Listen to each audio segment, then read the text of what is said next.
everyone, welcome to my channel Science and Me. Today we will be learning about double fertilization in plants. So let's start.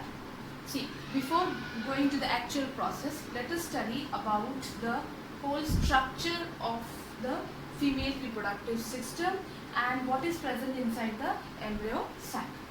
So this is about pollen grain. Pollen grain will form pollen tube. These are the nucleus. Then inside the embryo sac there are 3 cells on the upper end. So this upper end is known as chalazal end, and the 3 cells which are present are known as antipodal cells. And they all have their own cell membrane as well as nucleus. Then in the center of the embryo sac there is polar nuclei. Polar nuclei, here the 2 nucleus are present together and they share a common membrane. And then third set of cells which are present on the lower side of the embryo sac is known as synergids, and the center part, the center cell which is there is egg cell, which is a female gamete where fertilization will take place. And this lower end is known as what? Micropylar end. So upper end is chalazal end, center part polar nuclei, and the lower part is micropylar end. And the egg cell where the fertilization takes place is present in the center of the 2 synergids, okay, the female gamete. Now let us learn that how the double fertilization, the whole process takes place here. Now the pollen grain here, it comes and sits. There are many pollen grains, millions of pollen grains will come and sit over to the stigma of the flower. Now this is stigma. Many pollen grains will come and sit onto the stigma of the flower, and the stigma is sticky in nature. Now few pollen grains will start to produce pollen tubes. So you can see they have already started, like this one, and here the second one, third one. So they will start to produce pollen tube, but only one pollen grain will be able to make the pollen tube which could reach till the egg cell. Now this pollen tube is being produced, okay, this is being created by the help of there are 2 cells which are being released. So this vegetative nucleus which is there, which helps in production of pollen tube, and till the egg cell it should reach.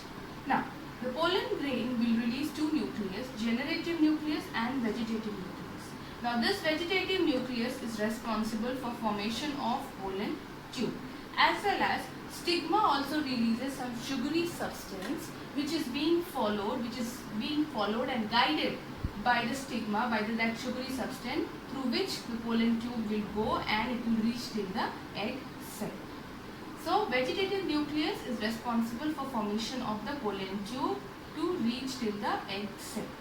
Now while passing through this pollen tube, generative nucleus will divide and form 2 male gametes, and vegetative nucleus later on, once the pollen tube is being created, vegetative nucleus will degenerate, and then the 2 male gametes which comes here, 2 male gametes will come, and one will come and get fertilized with the egg cell. So when a egg cell fertilizes with one of the male gamete, it results in formation of what? Zygote. So this type of fusion, where the egg cell fuses with one of the male gamete to form zygote, this process is known as syngamy. It's called as syngamy. Now what about the second male gamete? The second male gamete comes and fuses with here. Second male gamete, first male gamete fuses with the egg cell and forms zygote, and the second male gamete fuses with the polar nuclei.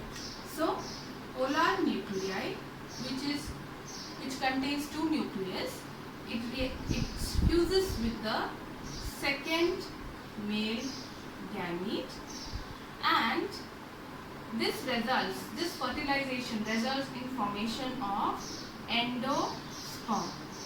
So this fusion, the second fusion which takes place, is known as triple fusion.